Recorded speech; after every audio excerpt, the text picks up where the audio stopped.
देवगिरी शासकीय औद्योगिक प्रशिक्षण संस्था छत्रपती संभाजीनगर आपला व्यवसाय आरेखक यांत्रिकी म्हणजेच मेकॅनिकल ड्रॉसर आणि या ट्रेडमध्ये आपल्याला इंजिनिअरिंग ड्रॉइंग हा मेन सब्जेक्ट आपल्याला यामध्ये शिकायचा असतो। तर आता इंजिनिअरिंग ड्रॉइंग जे आहे, इंजिनिअरिंग ड्रॉइंग नेमकं काय त्याच्याबद्दल आपल्याला थोडी माहिती घ्यायची, बरोबर आहे। इंजिनिअरिंग ड्रॉइंग हे दिसतं हो।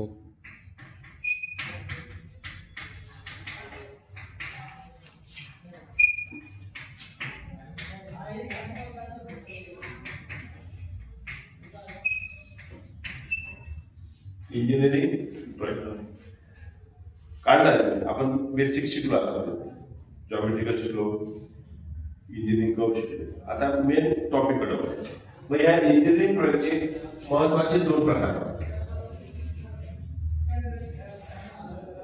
पहिला प्रकार म्हणतो सिंगल व्ह्यू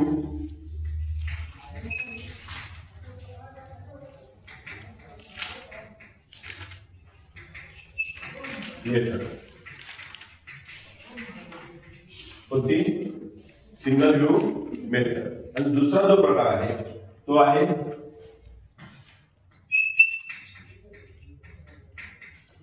मल्टी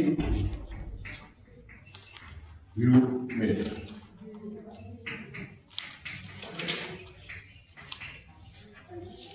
महत्वाचे दोन प्रकार, सिंगल व्ह्यू आणि मल्टी। सिंगल व्ह्यू म्हणजे काय, एकच देखावा असलेली पद्धत। सिंगल व्ह्यू म्हणजे काय, एकच देखावा असलेली पद्धत। उदाहरणार्थ आपण आपला फोटो क्लिक करून घेतो, आपला फोटो काढला म्हणजे आपल्याला फोटोमध्ये काय होते, आपलं लांबी रुंदी उंची किती जाड आहे किती बारीक आहे कळतं, हा झाला सिंगल व्ह्यू। आणि मल्टी व्ह्यू म्हणजे काय, एकाच वस्तूचे एकापेक्षा जास्त देखावे लागणे, एखाद्या वस्तूचे एकापेक्षा जास्त देखावे। ज्यावेळेस आपल्याला एखादी वस्तू तयार करायची असते, ती तयार करताना काय तयार होतं, ड्रॉइंग तयार होतं, आणि त्या ड्रॉइंग वरून मग काय होते, ती वस्तू तयार होते। मग जेव्हा प्रोडक्शन ड्रॉइंग तयार करतो आपण, जेव्हा आपल्याला एखाद्या वर्करला ड्रॉइंग द्यायचं असतं, ते ड्रॉइंग मात्र कोणतं असतं, इंजिनिअरिंग ड्रॉइंग, आणि त्याला शक्यतो कोणतं वापरलं जातं, मल्टी व्ह्यू, अनेक देखावे असलेली पद्धत। एक सिंगल व्ह्यू, दुसरी मल्टी। आता ह्या सिंगल व्ह्यूला नाव दिलेलं आहे पिक्टोरियल प्रोजेक्शन।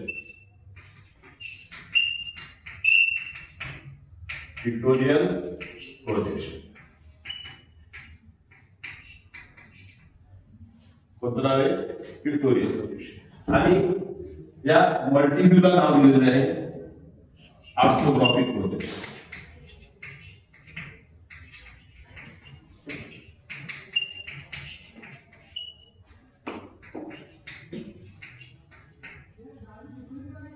होते ऑर्थोग्राफिक प्रोजेक्शन।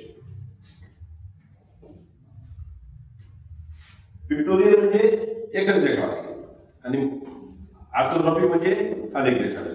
ह्या पिक्टोरियलचे परत नंतर किती प्रकार पडतात, तीन प्रकार पडतात। एक आयसोमेट्रिक प्रोजेक्शन,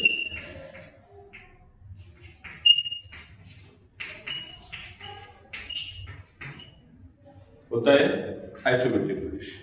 काय आयसोमेट्रिक प्रोजेक्शन, आयसोमेट्रिक प्रोजेक्शन म्हणजे तुल्य प्रतिमा। आपण काढत असतो, काढताना आपण काय करतो, आयसोमेट्रिक काढताना एक बेसलाईन घेतो, हा एक पॉइंट घेतो, या पॉइंट मधून इकडे ही एक रेषा काढतो, अशी ही जी निघते ही किती अंशात निघते, 30 अंशात।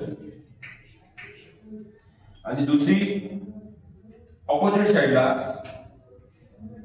ही सुद्धा किती अंशात निघते, 30 डिग्री।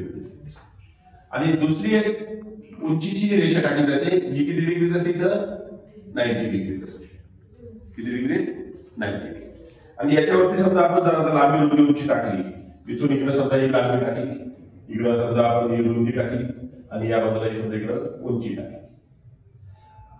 ही लांबी, ही उंची, आणि इकडे ही रुंदी। इथून सरळ रेषा मारली आहे, इथून सरळ काटकोनात रेषा, म्हणजे या रेषेला समांतर।